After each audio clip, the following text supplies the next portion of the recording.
All right, good morning. Amen. Good All right, morning. we're going to be reading out of Numbers 9, verses 2 through 10 today. Actually, we'll start at verse 1, I'm sorry. But I believe I have 3 up there.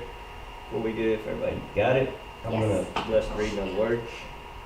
Father, we just thank you once again for being able to come before that throne, Father. We just thank you for the opportunity to be here in this house, Father, in this place. I pray that thy spirit move upon us, Father. I pray that I can move out of the way and let thy spirit move.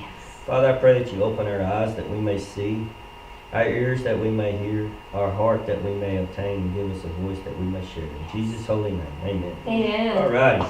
This morning it's gonna probably be a little quick, but I'm gonna share something that's kind of thought about this week, and I'm gonna kind of take some stuff out of context a little bit, so don't get on me about that. But anyway, I'm gonna just use some kind of references, but I want to get a point across today, and I know we've been speaking about how God has a appointed thing for us to do and our calling, and I want to kind of touch base on that again, and because I really think and I really believe that God's calling us up. It's time to move forward. So, like I said, I'm going to be reading out of Numbers chapter 10. I'm sorry.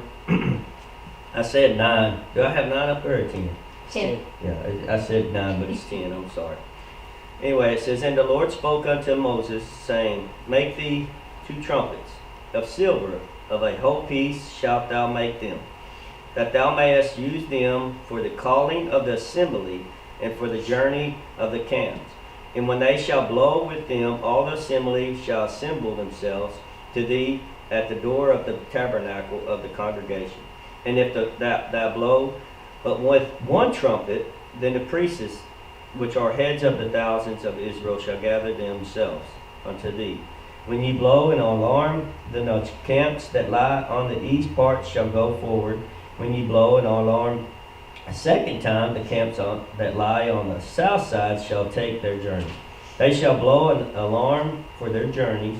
But when the congregation is to be gathered together, ye shall blow, but ye shall not sound an alarm.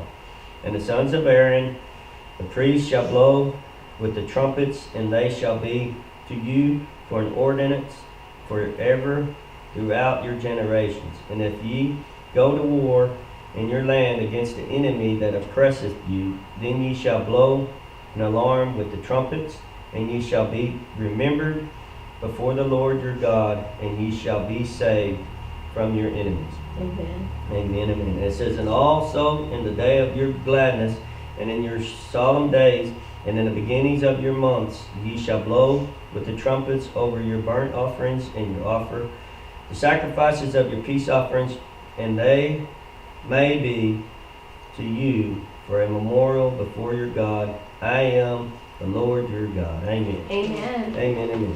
All right, so what I was getting to is here we see the ordinance that God has set aside for Moses and the people for the trumpets. So the trumpets were made for a purpose, which was to gather the assembly of the congregation, that says, but also that is to when to move forward, when to go, when to come to the tabernacle, and all that deal. So we see that throughout the Bible, and like I said, it's just going to be really brief, is the trumpet, it was a ram's horn, basically. Well, this he made of silver, but they were also used as ram's horns, which was called a safar, was used to prepare to leave, to get in place, to position yourself, and to move forward. And that's what I believe God's trying to tell us. We have to get in place, we have to get ready, prepare ourselves, get ready, get in position, and then go forward. And just like I said last week, it's time to go to Galilee. It's time to move forward. And I really believe that. And so that's why I want to kind of throw this in as a trumpet. I want us to understand it, that he's blowing the trumpet. And we know the last trumpet's going to sound and he's going to take us away and all that good stuff. And he's coming back. And I'm not talking about that. I'm talking about him preparing that trumpet for us to gather, for us to get together, to assemble ourselves, our congregations to come together and say, hey, we have to stand for something. We have to stand for who we are, for what God is. And I believe that's what he's telling us. And I'm just going to take a couple like Joshua. We all remember the walls of Jericho falling. And they marched around. But not only marched around, but they had the priest with the 7 trumpets. And I'm going to read that real quickly. And it's Joshua 6, 3 and 5. And it says, "And ye shall compass the city, all ye men of war, and go around about the city once. Thus shalt thou do 6 days. And the 7 priests shall bear before the ark 7 trumpets of ram's horns. And the 7th day ye shall compass the city 7 times, and the priest shall blow with the trumpets.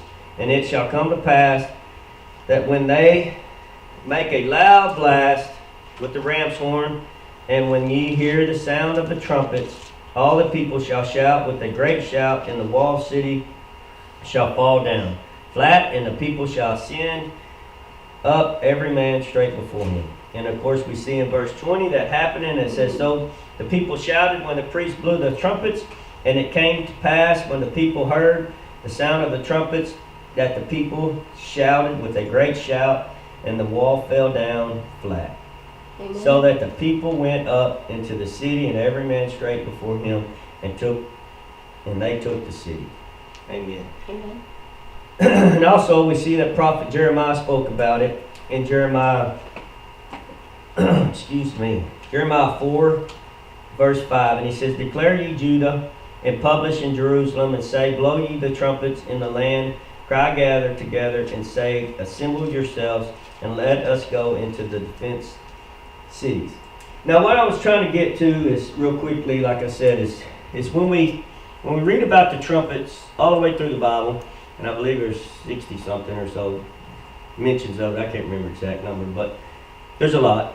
And what he's telling about is direction and victory and what to do. So even as we read as Joshua, he led them through as the trumpets, and then they do it in war and with victory. The trumpet was used for ceremonies, for sunrise to wake people up, and all kinds of stuff. So when I was reading this and I was trying to prepare, and it was kind of a hard week, and trying to figure out what to do and take all this, the one thing that really stuck out with me the most was basically to wake you up, get your attention. It's to tell us, say, hey, something's about to happen, pay attention. And that's kind of what I was thinking all week. The Lord's saying is, hey, blow the trumpet and wake up, see what I have for you.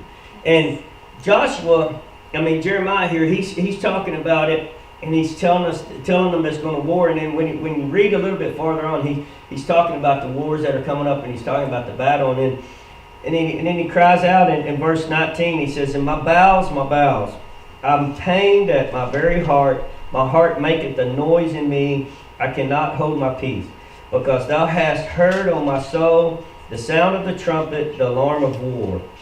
And then we jump to 30 or 21. It says, "And how long shall I see the standard and hear the sound of the trumpet?" And when I read that, and you read it all the way through, and he's basically saying, I'm tired.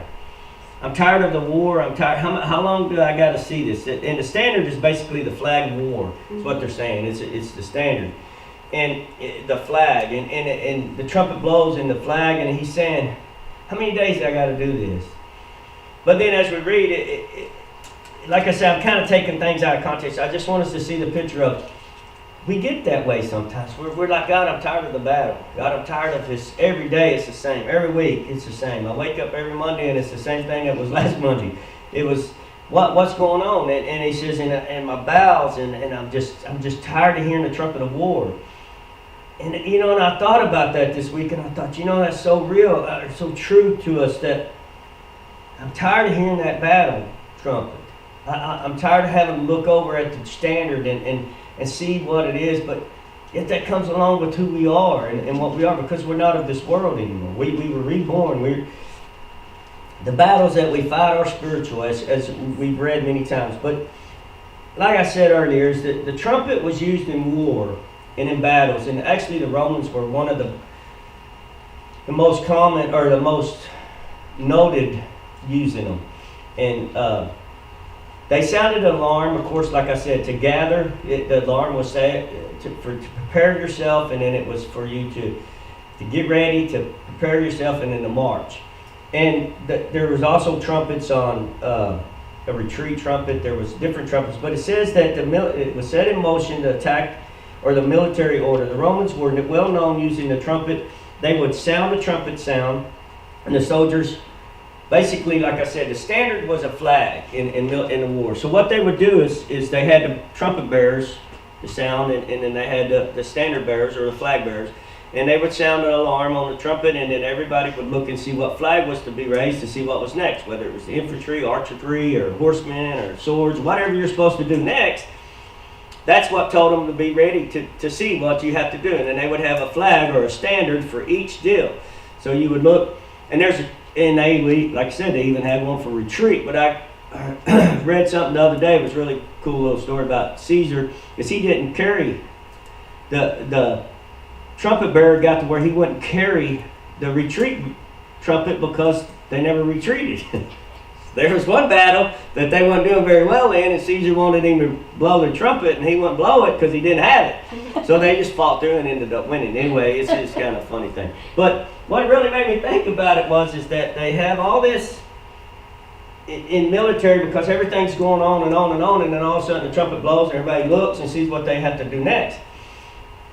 It made me really think about us. And like I've said it many times, that voice that goes into us, and that the heart that God speaks to us with, that's that trumpet.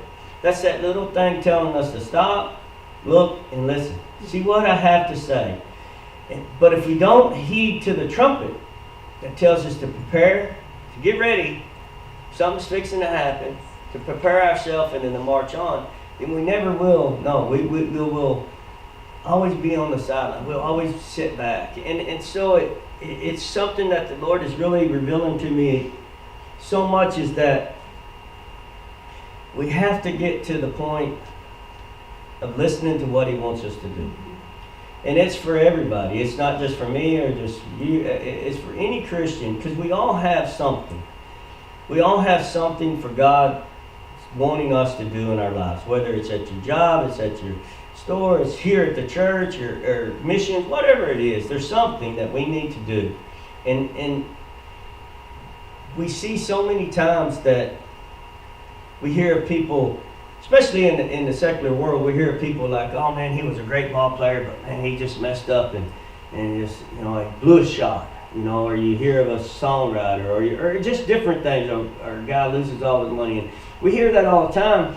That's so true in ours too. We miss a calling, we miss a place, and we miss an understanding of what God wanted us to do, because we don't heed to the alarm or to the trumpet to understand where He wants us to go next. And we get so wrapped up in certain things that where we can't heed to it, we can't hear it. And I believe that's what God's wanting us to understand, is that it's time. It's time to get back to the old of understanding, hey, this is right. And I heard a message this morning about Daniel. And we all know the story of Daniel, and getting thrown in the lion's den. But, one thing that was so true about that is that he stood up for what he believed in. He didn't compromise. He didn't stand back. He was like, okay, I pray every day no matter what. And they set a creed for them not to pray, and he did it anyway. Some people say he shouted out of the windows. I don't believe that. I think he was just obedient. He heeded to the trumpet, and he did what he had to do, and he took the consequences thereof. And of course, we know the story. But it really made me think about, what is God trying to tell us? Where's He trying to get us to go? What battle? We talk about the spiritual warfare, and we talk about all that stuff, and how God's, it's not flesh and blood. It's like it says in Ephesians. I'm going to read it real quickly. And it's Ephesians 6, 10, and 11. It says, finally, my brethren, be strong in the Lord and in power of His might. Put on the whole armor of God, that ye may be able to stand against the wiles of the devil. For we wrestle not against flesh and blood, but against the principalities, against powers, against the rulers of the darkness of this world, against spiritual wickedness in high places. Wherefore take ye unto you the whole armor of God, that ye may be able to withstand the evil day, and having done all to stand. And then you can read on about what is the armor of God. But I want to get, and then we see in Timothy, where he talks about, 2 Timothy talks about, he's telling Timothy in 2 and 3, it says, "And thou therefore endure hardness as a good soldier for Jesus Christ." So when we read this and we talk about the war and we talk about it's a warfare and it's all these things. So in that sense, in that concept, if we look at it, okay, we're in warfare, we're in this battle constantly, every day we're in this battle, then let's look at it as a format of war. What are we supposed to do in war? It gives us signs of, okay, listen to the trumpet, look at the standard. What are we supposed to do next? If we really looked at it in that concept and we say, oh, we're in this great spiritual battle, so I'm not making light of that because we are. I mean, there's a lot of things going on that we don't see. But if we really truly say that and we talk about that and we see that, then why don't we act according to it? Why don't we listen to the alarms and the trumpets? And once the trumpet sounds, why don't we look and see what's next, what God has for us next? Because if we really truly believe that God directs our steps, like he says in Psalms, and he tells us all these things, and we have all these one-hit wonders scriptures that I call them, where everybody picks out little scriptures. Oh, this is for me, but we don't see the whole concept of it, then we're really just bouncing back and forth. But if I truly believe that there's a spiritual warfare going on and what my battle is in flesh and blood, then therefore I would listen to what he's telling us the rest of the deal. Listen to the trumpet, just like with Moses. He used the trumpet to gather up all the people. Okay, if this alarm sounds, the south moves. If this alarm sounds, they move. If this alarm sounds, then the priests come together. He's telling us the same thing. What is your alarm? What is God telling us? What is that trumpet that sounds for me to go into action? Because my place is not your place. You have a battle and you have a specialty for that battle that I don't have. Whether you're a prayer warrior, you're a scholar, you're a minister, you're a missions, you're a doctor, a lawyer, you're a nurse for little babies, whatever it is, there's a calling in that. So therefore we listen to the trumpet, look at the standard, and we say, okay, this is where God wants me to be, this is my calling, this is what my gift is. Then I go and do accordingly. If I'm an archer, I don't pick up a sword and go start fighting with the sword because I've never fought a sword. If I'm a sword fighter, I don't pick up a bow and arrow because I can't shoot an arrow worth a darn. That's what he's telling us. Listen to your alarm. Listen to your trumpet. Don't try to be somebody else. Don't try to fulfill a calling that's not yours. Fulfill what he's telling us. And that's what I really believe that the trumpet and he's trying to talk to us about is to tell us, hey, I'm trying to tell y'all something. Please stop, look, and listen, as the old railroad commercial was. But it's so true. As the alarm would sound, they would stop, look at the standard and say, hey, what do we do next? Or even before, they would just send them in and they would do this. And that's what he's telling us. The time is now. The time, if we really want none to perish, if we truly believe in what we say we believe in, then it is time for us to step up and say, okay, what can I do? Who am I? What is my calling? What is my gift? Where am I supposed to be today? You know, and this morning I was going to ask a simple question. Is if you wasn't here today, where would you be at? If you didn't come to church this morning, where would you be? I thought about that for the last week. I kept telling myself, I was like, okay, God, where would I be? More likely I'd be asleep, to be honest. I could sleep till noon, but and I got to really thinking about that. And I guess it was just a question God was asking me, and I'm asking y'all, was, if I didn't get up and go to church, where would I be at? You know, what would I do? On Sunday mornings, you know, and I know football season, most people be getting ready to go to a football game or watch it on TV, or like me, I love baseball. But I really thought about that. And then the next question was, why did I come? I mean, because you hear all the time, you can be a Christian without going to church. I mean, some people don't like being a Christian because they went to church, the people they meet there. But it really made me think. I thought, okay, God, if I didn't go to church this morning, and if I did go to church, then why did I go? What was my purpose? And I'm not saying this so y'all say you don't have to go to church. What I'm saying is that, did I come here because I think I have to? Or did I come here because I want to? Or did I come here because I think I have something, I believe I have something that God gave me that I want to share with you? Or is it just for the fellowship? Just to get out of the house? What is the reasoning? And I'm not sitting here and saying that we got to sit down and have the the thought of what is my life about, or what is this, but it does in a sense have a concept of where we are in our walk with God. And if it's truly a relationship, then I wouldn't want to be here because I want that fellowship. I want to see you. I want to see everyone that comes. I want the fellowship, and I want to be blessed by that, and I want you to be blessed. But not just that, is that I want to hear that still voice.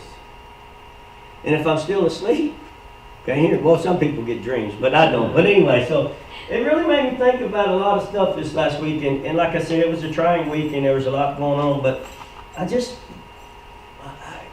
thought to myself this week, how many times did I not hear the trumpet? Or I heard it, but I didn't do anything with it. I didn't look and see what my standard was. I didn't look and see where I needed to be. I didn't look and see who needed help. Because sometimes in battle, that's the same. That's what they needed too. You may have a soldier that needs to be drug away, or you need, or someone needs prayer, or someone needs a phone call, or someone needs whatever it is.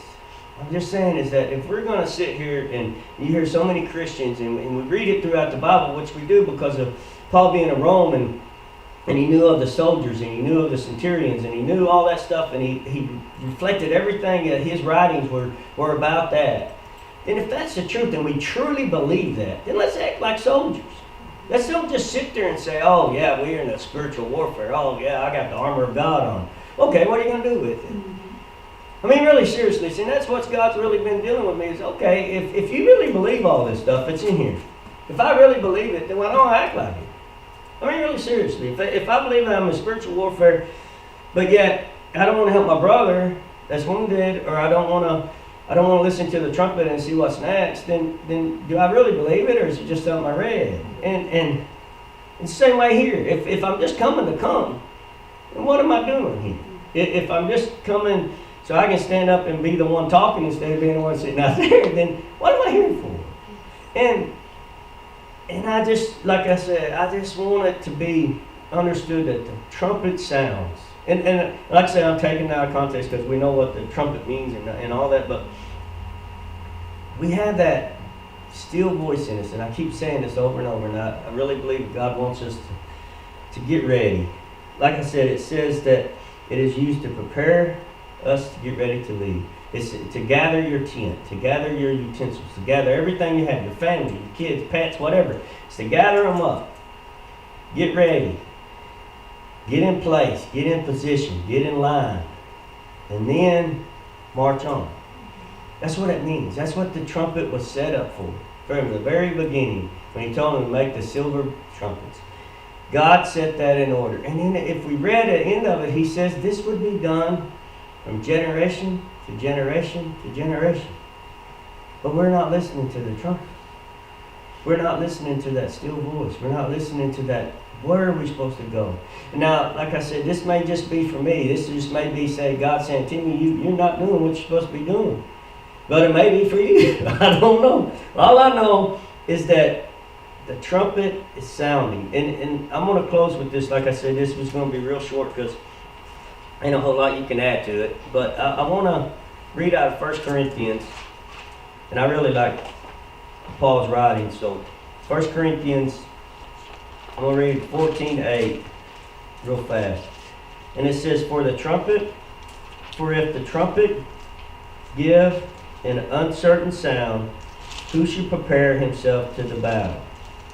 So likewise ye except ye utter. He's talking about speaking in tongues here, but I want to take this out of, like I said, I want to take it out of context. And he says, for if the trumpet give an uncertain sound, who shall prepare himself to battle?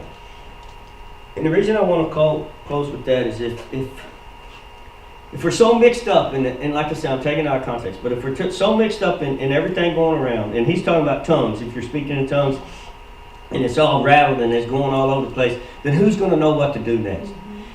Which is so true, but that's a whole different message. But anyway, but if we're in this world, and when you're in this battle, and we're listening to everything going on, and the biggest thing that came to me this week, and I'm telling myself, is fear.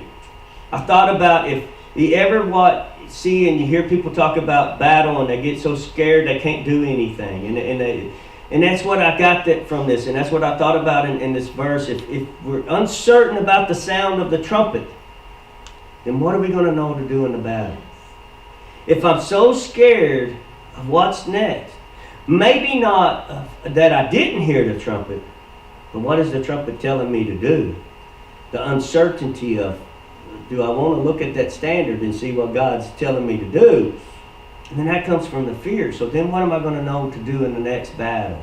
And that's what he's telling us, is we have to let everything else go away and just focus on the battle. Focus on what God has for you. And like I said, my battle's not your battle. I mean, we're talking about everything from addiction to anger, to hatred, to fear, as I said, to not following your calling. Those are battles. Those are things that we deal with every day.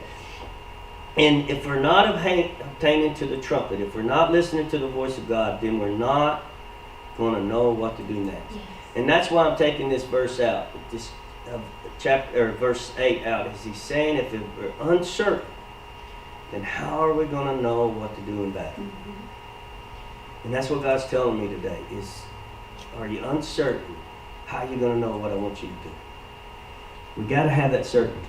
We got to be prepared. We got to be ready. When the first trumpet sounds, that alarm sounds, we got to gather everything up. Then we got to get in position. Mm-hmm. And when we get in position, that means where you're supposed to be. Are you supposed to be in the front of the line? Are you supposed to be in the back of the line? Are you in the middle? Are you the side? And where are you supposed to be at? Then you get there, and then you move on. And so we see that, and we say, okay, God, I hear the trumpet. I'm preparing everything. I'm getting ready. But I don't know where my position is. And where do I go? Then I say, okay, well, I don't know where to go. Where am I supposed to be at?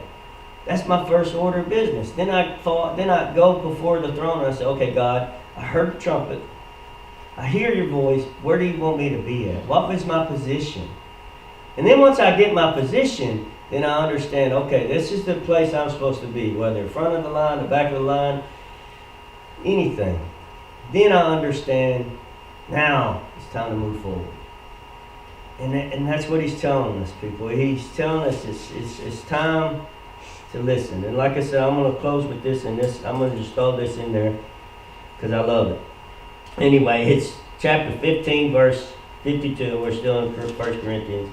And it says, in a moment, in a twinkling of an eye, at the last trump, for the trumpet shall sound, and the dead shall rise, be raised in incorruption, and we shall be changed. Amen. Now,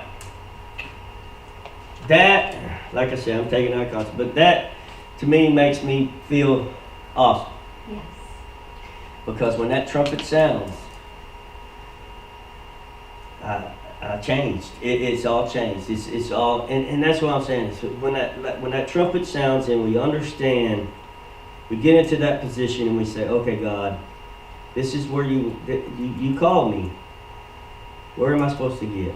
Then I get in position and then I move on. And if we're not in position, if we're not in the place that we need to be, then we need to get in the place that we need to be. Because like I've said in the weeks past, is something's fixing to happen.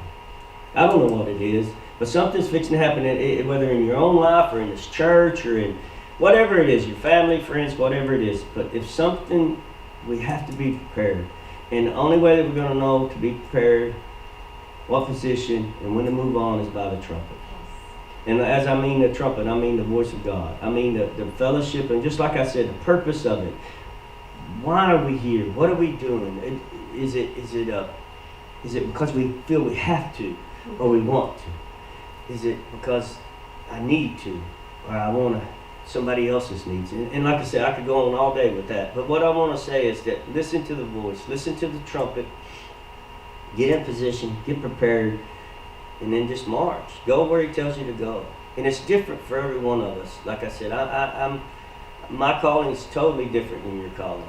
Your calling is different than mine. And I don't know what it is. You and God knows what it is.